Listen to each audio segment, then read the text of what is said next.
Shalom à toutes les frères et sœurs en Yehoshua HaMashiach, notre Seigneur Jésus-Christ dans le monde entier. Je me présente le frère Serge de l'île de la Réunion pour les nouvelles personnes qui se connecteront à la chaîne. Soyez tous les bienvenus sur la chaîne. Notre message du jour sera la grande tribulation. Avant d'apporter le message, nous allons prier.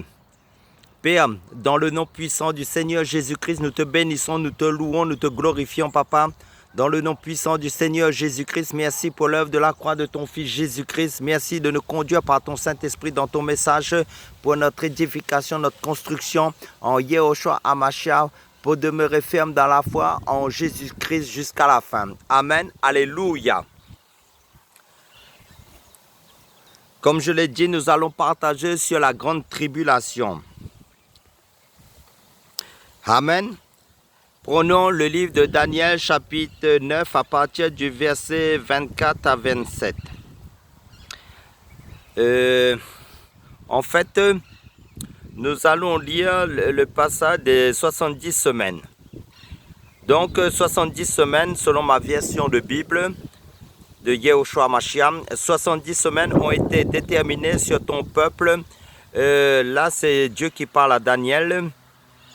Parce que si vous lisez tout le chapitre du début, en fin de compte, Daniel était en captivité parce que c'était un prophète de la captivité à Babylone. En fin de compte, il voyait que les 70 ans qui a été, prophétisé avec le prophète Jérémie, que le peuple d'Israël était toujours en captivité. Donc il s'est mis à la prière, il a confessé le péché du peuple d'Israël parce qu'en fin de compte, cette prophétie concerne principalement au peuple d'Israël. Parce que, comme vous le savez, l'Église sera enlevée et l'Église sera épargnée de la grande tribulation. Mais le peuple d'Israël sera persécuté pendant la grande tribulation par l'homme impie. Donc, pour revenir à Daniel chapitre 24, verset 27, je fais la lecture. 70 semaines, là c'est l'ange Gabriel qui vient lui ouvrir l'intelligence pour comprendre, en fin de compte, parce qu'il est parti dans le jeûne et la prière pour savoir pourquoi le peuple était encore dans la captivité. Donc, Daniel chapitre 9, verset 24 nous dit 70 semaines ont été déterminées sur ton peuple et sur la ville et de ton sanctuaire pour abolir la transgression et pour mettre fin au péché, pour faire la propitiation pour l'iniquité, pour faire venir la justice éternelle, pour sceller la vision. Et le prophète, et pour oindre le Saint des Saints, tu sauras et comprendras que depuis la sortie de la parole pour restaurer et rebâtir Jérusalem jusqu'au Mashiach, le chef, il y a 7 semaines et 62 semaines. Les places et les brèches seront rebâties, mais en des temps d'angoisse, après ces 62 semaines, le Mashiach sera retranché et n'aura rien. Le peuple du chef qui viendra détruira la ville et le sanctuaire et sa fin arrivera comme par une inondation. Inondation, il est déterminé que les dévastations dureront jusqu'à la fin de la guerre. Il confirmera l'alliance avec beaucoup pour 1 semaine.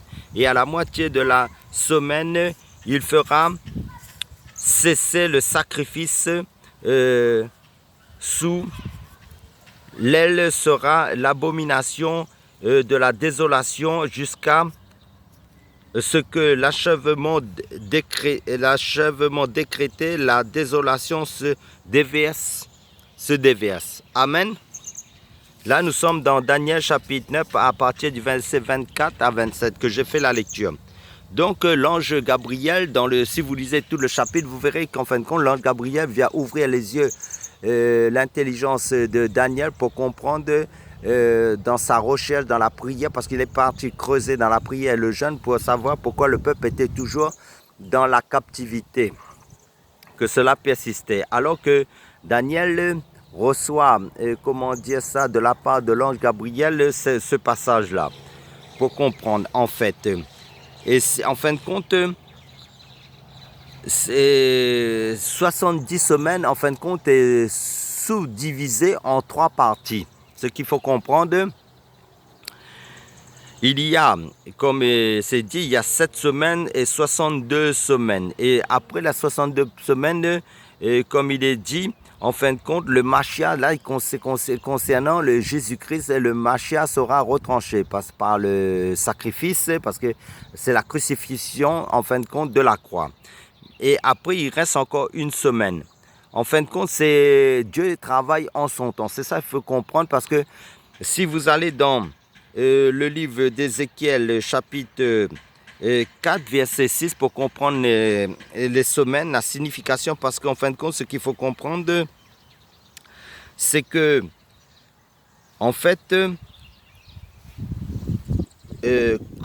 comment dire ça, si nous prenons Ézéchiel chapitre 4, verset 6, il est dit, Elohim dit à Ézéchiel, et quand tu auras accompli ce jour-là, tu te coucheras une seconde fois sur ton côté droit et tu porteras l'iniquité de la maison de Yehuda pendant 40 jours. Je te donne un jour pour une année.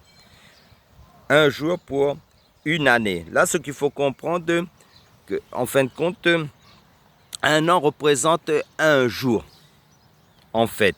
Donc, il y a 70 semaines.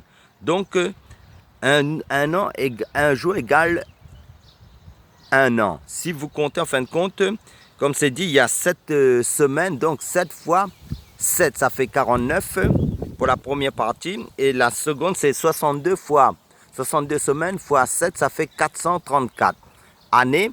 Et en fin de compte, les 7 au début, comme je l'ai dit, 7 fois 7, ça fait 49 années. Et il reste une semaine de 7 ans. Et dans la dernière semaine des 7 ans, en fin de compte, il s'est divisé en deux. Parce que, en fin de compte, l'homme impie fera une alliance avec le peuple d'Israël, mais après, cette alliance sera rompue au milieu de la semaine. Et c'est là que la grande tribulation va vraiment être mise en place par l'homme impie contre Israël.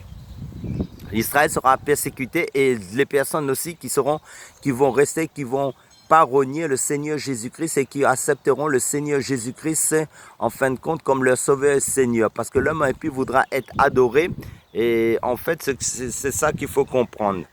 Donc la grande tribulation concerne exclusivement, le peuple juif, le peuple de Daniel. Donc, quand est-ce que les 70 semaines ont commencé? C'est ça, il faut comprendre aussi. Prenons le livre, parce que vous verrez, si vous lisez le livre de, le livre d'Esdras, en fin de compte, et à partir du chapitre 7, verset 11, une lettre Hadad-Zézès, le roi Hadad-Zézès avait décrété une lettre pour rebâtir le temple, pour rebâtir Jérusalem. Et c'est là ça a commencé, c'est-à-dire en 445 avant Jésus-Christ. En fin de compte, que cette lettre a été décrétée pour que Jérusalem soit rebâtie. Et c'est là ça a commencé, la date exacte du commencement de la 70 semaines. Amen. Donc, ce qu'il faut comprendre, c'est que la prophétie concernant la grande tribulation concerne Israël. Et tous les chrétiens qui vont rater, qui vont pas, pas être enlevés, mais qui aura un rattrapage aussi, ça concerne tous les saints en Christ en fin de compte. Et c'est là qu'Israël sera purifié, parce que comme c'est dit, un tiers sera sauvé. Et l'ensemble, la globalité d'Israël sera sauvée, mais dans la grande tribulation. Amen. Alléluia. À travers ces quelques paroles d'éclairage concernant la grande tribulation, que Dieu vous fortifie. Soyez tous bénis dans le nom puissant de Yehoshua Mashiach, notre Seigneur Jésus-Christ. Amen.